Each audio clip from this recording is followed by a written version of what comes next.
Continuing this week on Out of the Fire podcast, this is part two of our conversation with Joshua Kelly of Flexpa.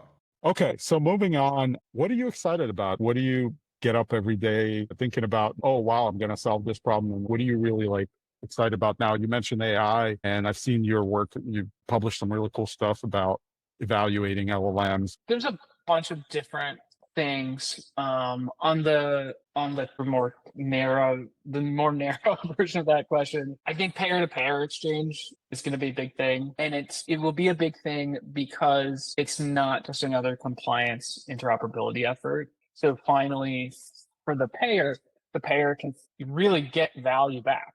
It's not just producing APIs for other people. We can act as a consumer. We're not just a producer here. We can act as a consumer. And why is that interesting or exciting? Well, the chart chase is this, massive problem. It's $1 billion problem. It can take 30 days to assemble and lots of manual human effort to assemble a chart when someone switches payers. So I think that that's something to be really excited about, both in the sense that in this smaller part of the industry, the subspace of the industry of health data and health interoperability, that's finally an excuse to do something for not just compliance reasons. And that appeals to different people in the business than just the compliance interoperability team. I'm with them, I'm on their side, but they're also under-resourced, right? They're sort of put in the basement, right? Like the weirdos, they need some computers or something, like the nerds in the basement, right? That's sort of how the teams get resourced and treated on some level. But if you then are talking to someone in member experience, right, which is not a cost center, it's a growth center for a healthcare payer, that and the onboarding, that's a whole other team with whole other resourcing. And now they can care about an interoperability solution. So I think that's something to be really excited about. And it's longer term, but I think that's really cool. Otherwise, in the broader space, what I think there's sort of two things I think are really exciting and interesting. One is, of course, we published a set of FHIR evals. So we published a set of AI evals basically to do FHIR-specific things. So how good are models at extracting data from FHIR resources? How good are models at generating FHIR resources from short text snippets? I think that there's a real opportunity in the short to medium term to create, with reinforcement learning, to create smaller private models that are better than the state of the art big foundation models that have lower latency, that are private, and that do really, really, really well at these small, narrow domain tasks. And if you don't believe me, there's lots of good research out there in public right now that suggests that domain specific, better than state-of-the-art performance is possible with reinforcement learning, and specifically with reinforcement learning and verified rewards. And that's different than reinforcement learning with human feedback. It's newer. DeepSeek really pushed this into the public consciousness back in December and January, but all of that is now practically available to people. And in FHIR, we actually have something that could be used as a verified reward for the task of determining if we've successfully generated a bundle or resources to represent some healthcare event, and that is the FHIR validate operation.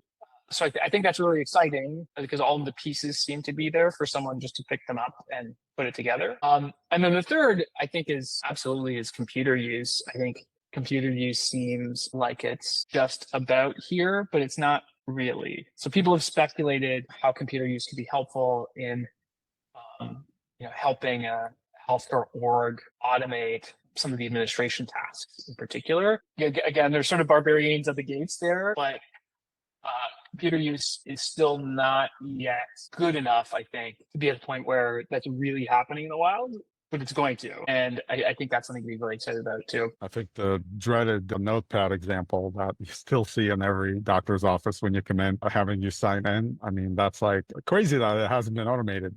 And a funny thing is I've given this example many times, but in one of my kids' doctor's offices for the pediatrician, they actually have kiosks that are supposed to be used, but they're 50% of the time they're out of order. So obviously, I think the kiosks are dumb though, so I think they're totally dumb.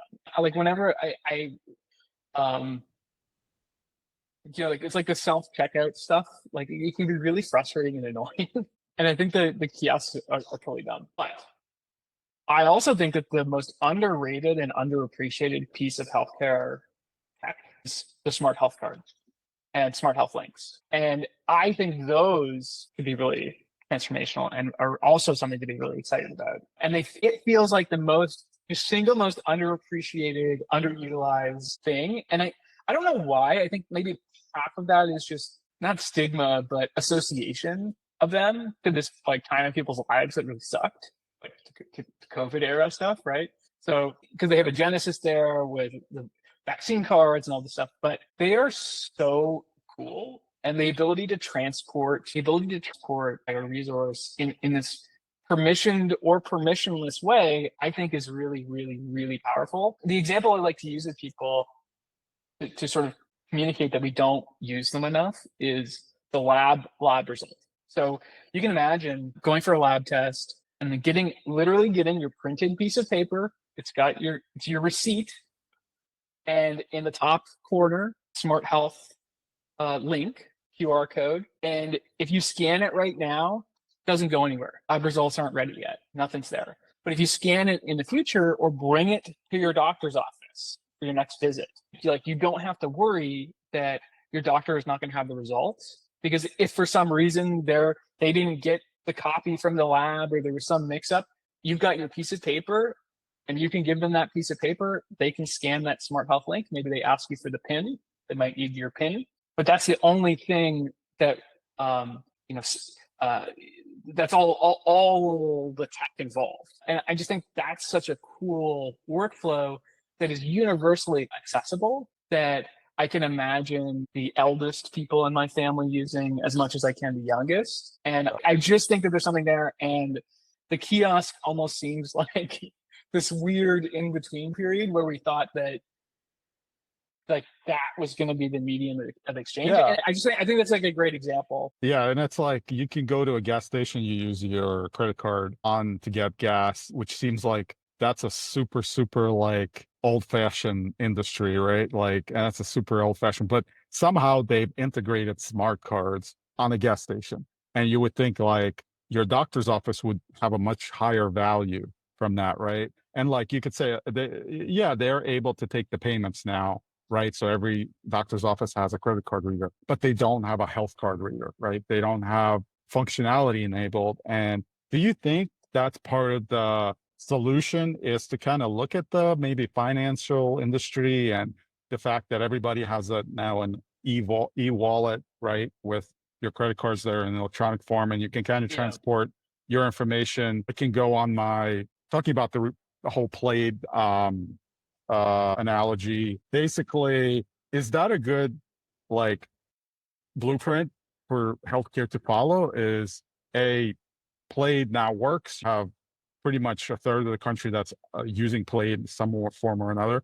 I can go on my American Express account and I can from there connect my other accounts like Chase and Citibank or whatever, and I can see everything in American Express, or I can use another service that I want, and it all works. How far away are we from that in healthcare, do you think? I think that all of the well, first of all, one of the things that I would say is that healthcare did learn from the financial services industry here. This launched in earnest in healthcare on top of OAuth, and that didn't happen in fintech, in the financial aggregator space. So that's a big difference. Is that from the get-go? Now there were people who were doing portal stuff before OAuth. Yeah, I do know the history, but very insignificant in the grand scheme of things. And I think that kind of step change to just using OAuth, I think that is basically a lesson that was learned from the financial side. There are still, and then I think from there are lessons that are hard to learn from financial services. So on the financial services side, ultimately, you only have so many accounts, right? Maybe you have a mortgage that's separate, and you have a daily banking account, and you might have a retirement account, 401k, maybe you have a trading account, maybe you have your Coinbase account. You have maybe 5 or 6, right? that's a lot. Maybe a handful of credit cards too, right? So you can build up to some number. If you're switching jobs every couple of years, or if you moved around, or if you start a family, or have any of these like big life events, you will just have healthcare data in a lot more places, just inevitably, in different locations. How your understanding as a person of those different components and how they represent, do they represent one company? Do they represent one healthcare network? Do they represent, is it the insurance company? Is it my doctor's office? So even like from the perspective of identifying correctly the data holder, who has my data? I think that's actually much more difficult than the parallel in the financial services world, because all of those accounts on the financial services world, you have a much stronger consumer association between the name of the entity and some actual like place where I go log in or I interact with it, or maybe I go visit in person. That's much weaker on the healthcare side, where, for example, we use this example a lot internally, the Blue Cross problem, right? So the Blue Cross problem is a problem that I think even people who work in healthcare don't understand, unless you are really in the weeds of the world of payers. You may not realize that Blue Cross is not one payer. It's a federation.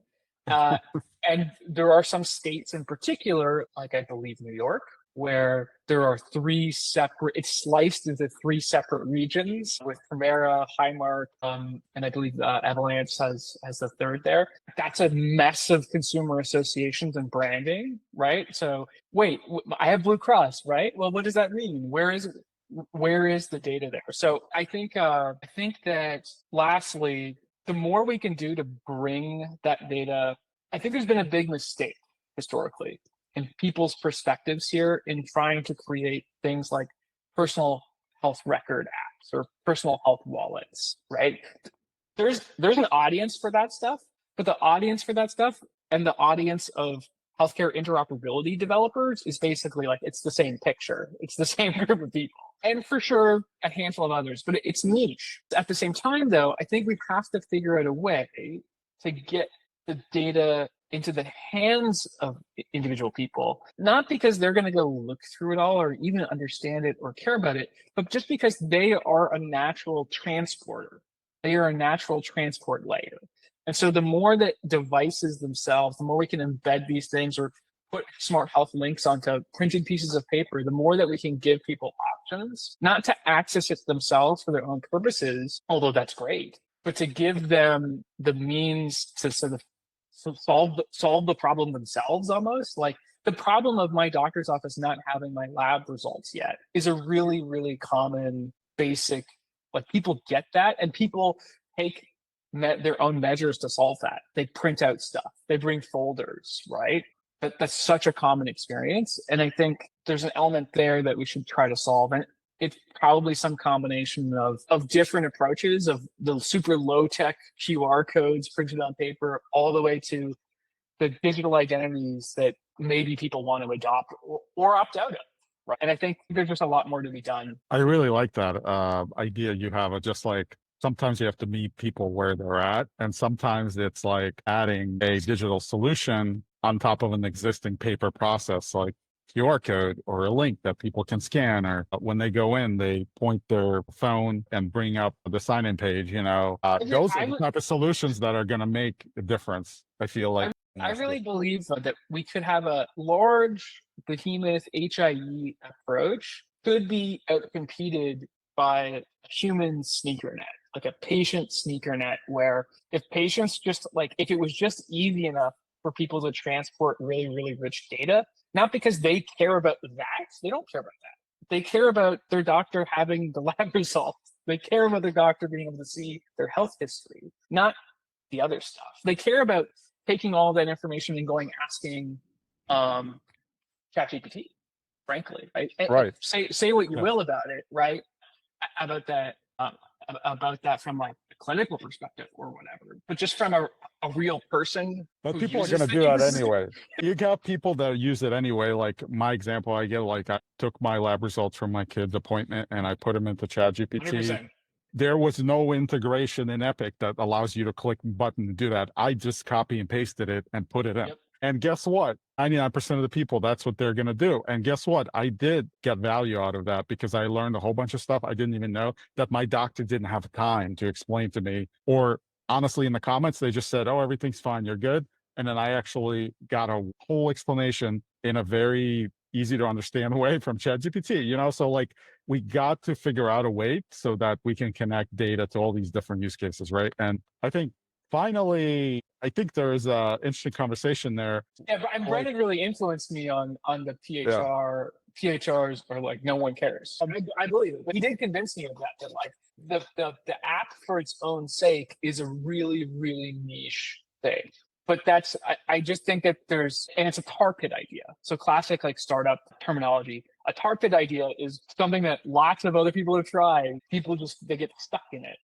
You need I think that's the true promise of interoperability. People talk about interoperability as an end goal of itself. And I'm like, I always correct people. I'm like, interoperability is an enabler to get to the next step, which is insights and telling me how I can take care of my health better, my kids, whatever, and then tell me what I need to do to save money, to get a better health insurance plan, find a physician that's, able to give me an appointment without waiting for 3 months, like all this stuff that right now people have, have to jump through hoops. So that's the enabling layer for that.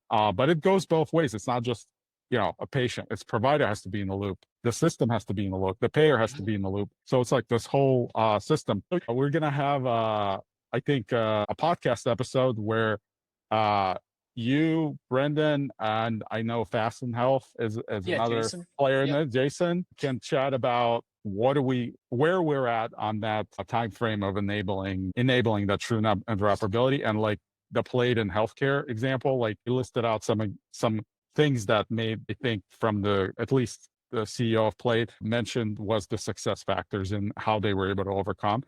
I think it would be a really fun conversation, honestly. Yeah, absolutely. Yeah, no, both, I think very highly both of them. And Jason has done some really cool work recently with Kafka IAS, which is, obviously a really exciting potential path. It's the high tech path. It's the path where we have national exchange. We have IAL2 credentials. I always have to sound that out. IAL2 credentials, where there's remote identity proofing, and you can do a network query for a person, and basically solve the problem of knowing where your data is in the first place, and then managing credentials is obviously a challenge. And there's some really good progress there recently. Exciting. All right. Well, anything else you want to tell listeners about, or anything as a kind of final thought? Maybe like a couple of other just somewhat random call outs on FHIR and the FHIR space and interoperability. We didn't meet, but first sort of saw each other on camera, at least at the SQL on FHIR working group call. I'm a really, really, really, really big believer in it. I think it's like number 2 on like my list of underutilized, amazing pieces of health tech right now. So number 1, smart health cards, smart health links. Number 2, SQL on FHIR. Also following a tradition, a very proud tradition of being terrible at naming things. Really, it doesn't have like much to do with SQL. Although they're starting to change that. They are introducing some ideas that are more SQL specific, but it's really just a really convenient way of tabularizing or tableizing FHIR data, which is normally very deeply nested, but really we just want to look at something in a spreadsheet. That's been a really, really, really huge enabler for us in combination with bulk FHIR. So those 2 pieces of technology I just think are amazing. And then, otherwise published recently the FHIR Evals. So definitely check that out if you're interested in having models, do FHIR specific tasks. I think that is something we're really proud of. And then, otherwise you can check out your own healthcare data, health insurance data at my.flexpa.com. We publish a free application, and you can look at our payer coverage there. We also have a payer endpoint directory. So if you've ever wanted to go and look at all of the payer patient access APIs that exist, we publish that freely and openly. Go to flexpa.com/docs, and then there's a network tab in there that you can find a directory.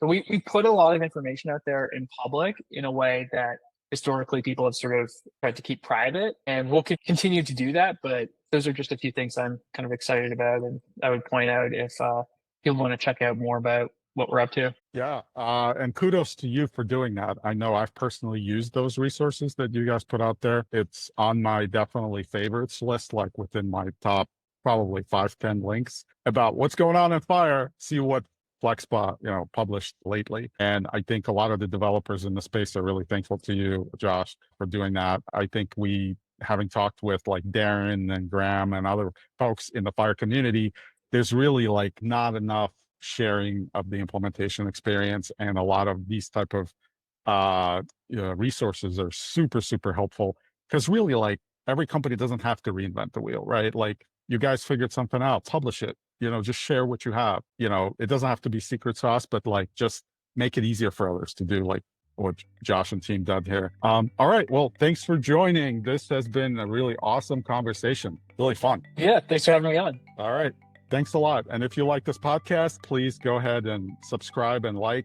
We are now on Apple Podcasts, Spotify, YouTube, whichever other services, obviously Substack as well. And I have a channel on Substack, so subscribe to that as well. Thank you, Josh.